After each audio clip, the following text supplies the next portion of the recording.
Pencapaian timnas sepak bola ke final Piala AFF 2020 dinilai mengejutkan karena sebagian besar pemain adalah pemain yang berusia muda. Rata-rata usia pemain 23 tahun kurang lebih. Nah, Indonesia kita juga dianggap sebagai underdog dalam turnamen kali ini, namun bisa menjadi juara grup dan melaju ke partai puncak meski dihabisi 4 gol tanpa balas oleh Thailand. Di leg pertama malam hari kemarin muncul harapan besar tentunya terhadap perkembangan timnas yang dibesut oleh coach atau pelatih Shin Tae-yong tersebut. Untuk membahasnya sudah bergabung bersama kami pelatih timnas Indonesia 2012 hingga 2013 Neil Maizar dan juga pelatih sepak bola sekaligus penggagas Villanesia ada coach Timo Schneemann. Selamat malam coach Neil dan juga coach Timo. Apa kabar? Selamat malam, kabar baik. Baik, Selamat malam, terima kasih. Terima kasih sudah bergabung dengan kami. Saya mau review dulu, saya mau minta tanggapan dari Coach Neil terlebih dahulu. Melihat apa yang terjadi tadi malam, kalau kata pelatih Shin Tae-yong, bahwa apa yang terjadi ini dengan timnas karena demam panggung. Anda melihat evaluasinya bagaimana? Apakah betul kita mengalami demam panggung sehingga hasilnya 4-0 itu tadi, kalah telak? Iya, kalau menurut saya memang ini di luar perkiraan ya. Saya memperkirakan anak-anak muda ini bisa bertanding dengan Spartan ya, dengan motivasi tinggi, dengan kepercayaan diri. Tapi memang Thailand memang dia lebih matang dengan kita, dia lebih pengalaman lebih bagus sebelah kita dan dia pemain senior semua. Sehingga dia tahu cara untuk mematikan timnas anak-anak muda Indonesia nih. Di babak pertama itu baru start dia udah mempressure dalam pertahanan kita. Sehingga pemain kita tidak bisa melakukan apa-apa. Di 1 menit aja Thailand hampir cetak gol. Akhirnya terjadi gol pertama di menit kedua.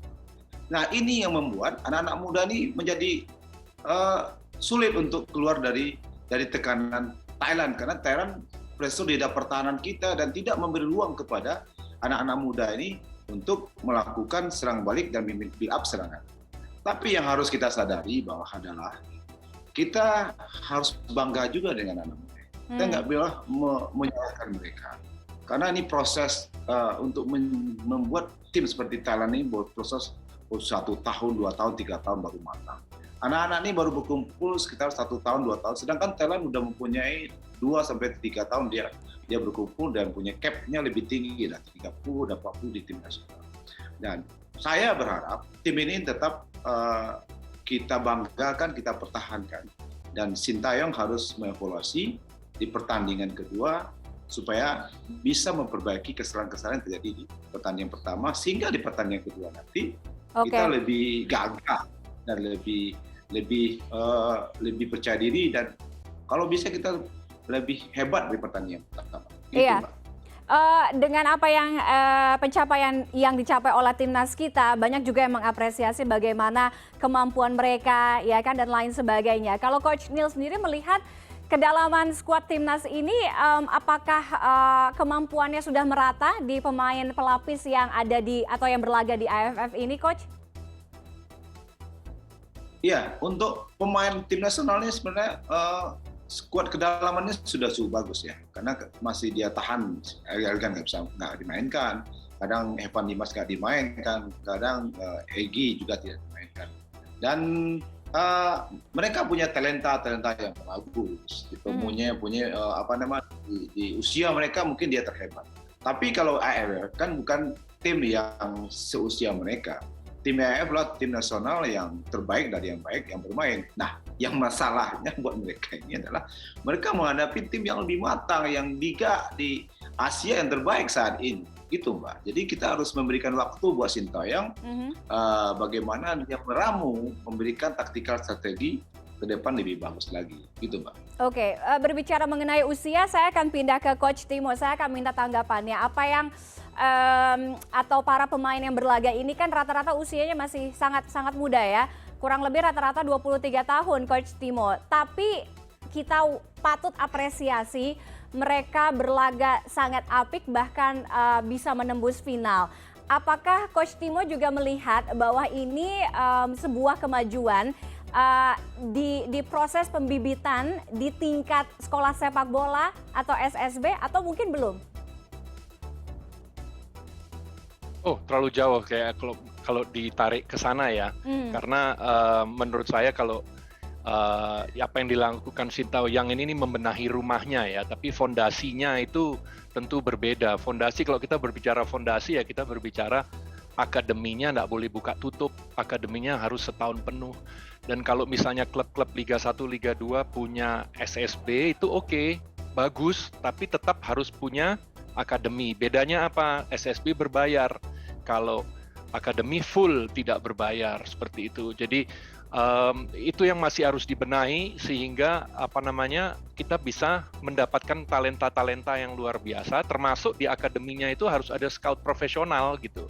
Sehingga daerah-daerah terpencil pun bisa ditarik pemain-pemain yang jago-jago itu gitu. Kemudian ditempa. Jadi ditempanya pun nggak bisa buka tutup seperti sekarang. Kalau kita lihat sekarang sudah ada IPA 16-18 itu bagus, tapi tidak boleh masih buka tutup seperti sekarang gitu. Jadi kualitas pelatih menurut saya harus selalu dibenahi ya. Kalau kita berbicara jangka panjang ya. Iya. Kemudian akademinya itu sendiri harus dibuat profesional, tidak boleh buka tutup.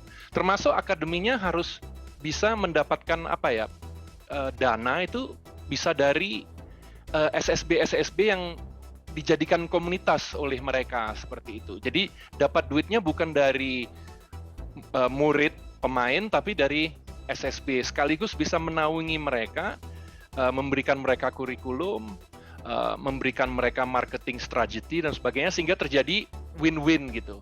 Intinya akademi harus diseriusi dan itu masuk adanya scout profesional seperti itu. Kemudian ya kalau menurut saya setiap daerah ya, karena kompetisi itu begitu penting, setiap daerah harus melakukan kompetisi. Jadi itu yang saya lihat, akademi harus diseriusi, kemudian kompetisi di setiap daerah itu harus berjalan. Bahkan kalau saya sedikit revolusioner ya, kalau memang tidak melakukan sesuatu di daerah ya tidak punya voting right. Jadi untuk memaksa yang di daerah untuk melakukan kompetisi berjenjang seperti itu. Okay. Tapi kalau kita lihat AFF saat ini, ya Sintayong harus melakukan yang terbaik dengan apa yang dia miliki, dan itu saya lihat sudah dilakukan, termasuk dalam hal fisik, termasuk dalam hal mental. Pemain-pemain yang saya lihat ini tidak terkesan tidak sombong seperti itu semua positif sekali.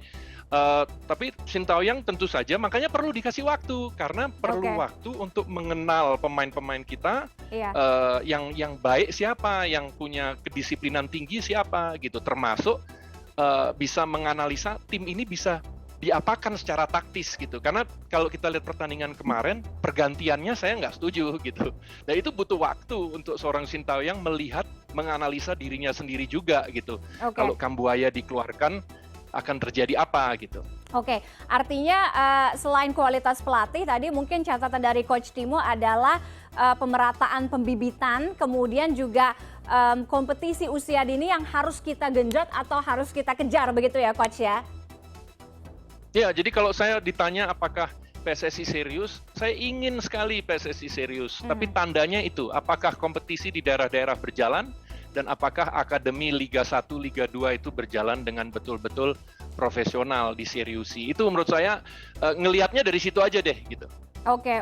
Saya akan kembali ke Coach Neil. Kita melihat atau sedikit mereview lah apa yang terjadi tadi malam. Ya mungkin lagi-lagi bikin satu Indonesia senam jantung ya. Coach Neil, kalau kita bandingkan dengan kualitas permainan Thailand mungkin pada saat 2012 yang lalu, apa yang Coach Neil lihat gitu, kemudian apa mungkin yang harus diwaspadai? Ya, kalau 2012 Thailand itu kalah di final itu sama Singapura di Piala AFF ya. Sedangkan Singapura lawan Indonesia kita menang 1-0 lawan Singapura ketika itu. Tapi kita gagal masuk ke sana. Saya pikir yang membuat Thailand matang itu adalah kompetisi dia itu sekarang lebih bagus, tertata dengan rapi dan profesional. Mulai dari youth development akademinya, mulai dari stadionnya, mulai dari manajemennya, semuanya profesional. Dan bahkan untuk saat ini, kalau saya pikir liga yang terbaik untuk di Asia ini termasuk Liga Thailand. Jadi Dan juga beberapa pemain dia itu berlaga di luar negeri, ya bermain di luar negeri. Nah ini yang membuat Thailand pemain-pemainnya itu lebih matang, dan mereka yang bermain di luar negeri itu ketika dia panggil tim nasional bisa mentransfer knowledge-nya ke teman-teman. Dan sama sekarang Indonesia sebenarnya sudah bagus ya, seperti Egy main di Slovakia, Witan Sulaiman main di Eropa juga, dan Asnawi main di Korea, itu sudah bagus. Nah ini kalau anak-anak muda ini seperti yang dilakukan Thailand ini 2, 3, 4 tahun, saya pikir mereka mungkin akan lebih dari Thailand. Nah ini yang harus kita pertahankan. Itu. Oke, kalau saya pinjam katanya Egy Maulana di Instagramnya, tinggal 1 shot lagi, tinggal 1 leg lagi, tidak peduli hasil akhirnya akan seperti apa. Tapi yang jelas kita mengharapkan ada perubahan ya besok. Walaupun hasilnya mungkin ya nggak tahu besok akan menjadi seperti apa. Tapi apa yang harus diperbaiki di leg kedua ini menurut Coach Neil? Ya, yang pertama tentu para pemain harus mengerti, karena 4 gol ini kan kesalahan mereka dalam mengorganisasi pertahanan. Ya, gol pertama, gol kedua, gol ketiga, pemain Thailand begitu free, tidak pernah dijaga. Ya, gol pertama Kapten Ceratik hanya 1 sentuhan dia gol. Gol kedua juga begitu, 1 sentuhan. Gol ketiga yang cuma yang datang cuma 2 sentuhan ya. Tapi yang terakhir baru ada penetrasi. Jadi kalau menurut saya organisasi pertahanan di daerah PSSI ini harus dibenahi sehingga ketika melawan Thailand di putaran kedua hal-hal yang signifikan di daerah pertahanan tidak terjaga. Yang kedua juga diperbaiki bagaimana finishing touch di depan gawang. Irfan Jaya sebenarnya kalau lebih matang dia akan bisa mencetak gol. Dewangga juga ketika kalau kematangan lebih bagus lagi dia bisa gol. Artinya peluang kita untuk membalas kekalahan sebenarnya di waktu leg pertama ada. Cuma kita nggak punya keberuntungan atau finishing touch kita kurang bagus. Yang ketiga, saya pikir kalau Sintayong kan pelatih yang punya pengalaman yang sangat internasional lah. Dia pegang Korea Selatan di Piala 2018 dan bisa mengalahkan Jerman 2-0. Mudah-mudahan taktikal strategi bagaimana memotivasi anak-anak muda ini bisa lebih bagus dan ditularkan ke dalam taktikal strategi sesuai dengan evaluasi yang Sintayong lakukan. Iya, iya. Dengan kita harapkan juga kualitas permainan besok di leg 2 juga lebih baik dibandingkan dengan yang kemarin ya di leg pertama ya. Berbicara mengenai kualitas, saya akan ke Coach Timo. Kualitas liga kita ya. Kalau problemnya pemain yang punya prestasi di usia dini, tapi ketika dia main di level atau tingkat senior, misalnya di klub, punya kecenderungan ini menurun. Nah, catatan dari Coach Timo, sebenarnya bagaimana sih kualitas liga kita, Coach? Ya, jadi kekuatan sebuah negara itu pasti didasari fondasinya itu liganya ya. Tapi liganya itu cuman surface ya. Kalau dilihat lebih mendalam ya kualitas pembinaan usia mudanya, karena dari situ didapatkan bibitnya yang kemudian masuk ke liga, kemudian ditempa di liga. Kalau kita bicara di liga sudah bagus, sudah banyak sekali pelatih sekarang yang berani memainkan pemain-pemain muda, itu catatan positif. Kemudian ada pemain-pemain yang lewat Garuda Select dan kemudian bisa langsung dipakai seperti itu ya. Jadi sudah ada keberanian untuk memainkan pemain muda. Waktu saya bermain dulu itu masih pemain umur 24, masih dianggap terlalu muda gitu ya. Sekarang sudah positif.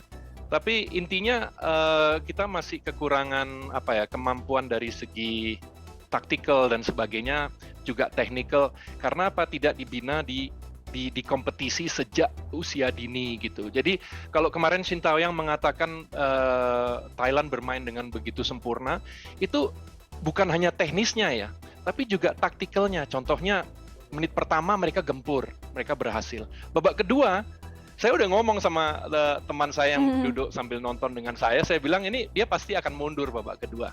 Biarkan Indonesia menyerang. Betul, Indonesia menyerang, dia ambil kesempatan untuk kemudian serangan balik gitu ya. Jadi memancing. Nah, kalau kita lihat kemarin, bola itu kan 90 menit dibagi 2 half ya. Sehingga akhirnya sering terjadi 2 pertandingan, bukan 1 pertandingan. Dan saya melihat kemarin itu 2 pertandingan. Babak pertama, wah mantap banget. Luar biasa, walaupun kita ketinggalan, tapi saya rasa udah bagus banget gitu. Karena memang kita tahu Thailand di atas kita dan sebagainya, tapi dari segi taktikal kita nggak terpancing. Pada saat kita mendapatkan bola kita lebih tenang daripada saat melawan Vietnam ya. Kita menggunakan kekuatan kita, yaitu saat ini tidak pelak adalah serangan balik gitu ya. Itu sudah dilakukan dengan sangat baik, tapi sayang sekali di babak kedua kita terpancing untuk maju sehingga kemudian memudahkan Thailand. Apalagi kalau menurut saya dengan adanya Eri Irianto dan Kambuaya keluar, waduh, jantungnya kita di tengah kemarin itu bikin saya deg-degan. Setelah Kambuaya keluar tuh membuat saya deg-degan seperti itu. Tapi intinya mereka itu perfect karena apa? Taktikalnya bagus, teknikalnya bagus. Dan itu ditempa, nggak bisa sepak bola itu nggak bisa 1-2 tahun, itu harus ditempa dari kecil seperti itu. Oke, dengan modal good technical dan juga good tactical ini tentunya itu bisa menjadi apa ya, bekal ya ke depannya ya. Oke, terakhir saya ke Coach Neil. 2 hari lagi tanggal 1 hari Sabtu kita akan menghadapi leg 2. Prediksi Anda seperti apa, Coach? Ini memang sangat susah mudah ya. Tapi bolehlah. Kalau misalnya kita kalau menang 5-0 nggak mungkin. Ya, atau mengalahkan kita juara ke Barcelona itu nggak mungkin. Tapi buat saya kalau misalnya kita bisa menang 1-0, bahkan bisa menahan Thailand, saya pikir itu udah prestasi yang luar biasa. Tapi yang penting buat saya secara pribadi, bagaimana tim nasional ini memperlihatkan anak-anak muda ini tidak menyerah sama sekali. Dan dia punya potensi untuk mengalahkan Thailand di putaran kedua dengan kompetensi yang dia punya, dengan taktik Sintayong yang dia punya.